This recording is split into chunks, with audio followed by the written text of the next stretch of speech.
Let's take the pandas of Puri. Hmm.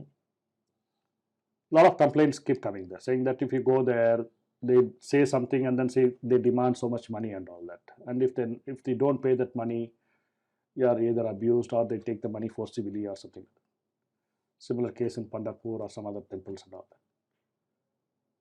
Now there are two angles to it. What they're doing is wrong, definitely wrong. They know no other avocation. They have only the temple as their profession, as everything. Now, a panda or a pujari in a temple has to have a particular kind of a training, which will not only equip him to do the puja, it will also make him a person worthy to be next to the deity.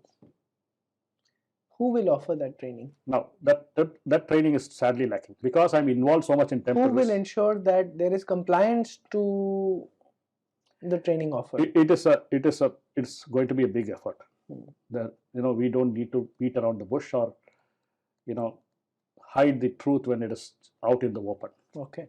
Now we should not take away from this, because somebody tomorrow is going to come. They're not going to come for the love of the deity. They're going to come for either getting a job or getting money. Now, first of all these pujaris should be given a certain amount of Vedic education.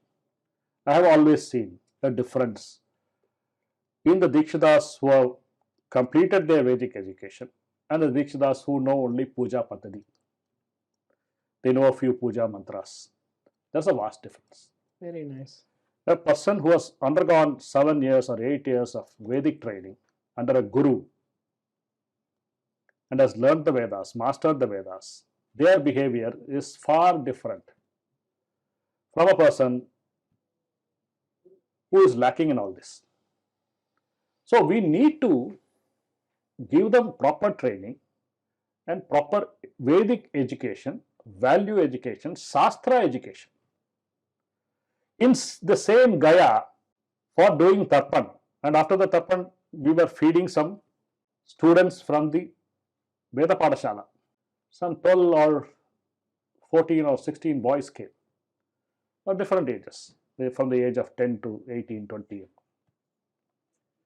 I could not believe how well they behaved, the maturity they had, and the outlook they had. It is the education, Vedic education, the Shastra education which makes the difference. This is seriously lacking in most of the pandas, most of the pujaris. And they cannot have this because their first requirement of food, shelter and clothing is only by the little income they grab at the temples. Yeah. And for more than a generation, they've been taught to grab. You have to get those 44,000 acres back and ensure it is not only for the temple, but for all those people who serve the temple, including the pujaris, including the musicians, including the drummer, including the barber, including the person who does the washerman services. We have assumed that they must live in poverty. Yeah, they must live in poverty, and even then judge them that, and we will keep blaming. I'm not defending them for their behavior. Their behavior is wrong. Yeah, you've clarified. But look at how they've been treated, how they've been denied their proper income, the due income. Yeah, for 100 years, generation after generation. Yeah, and this Puri Jagannath temple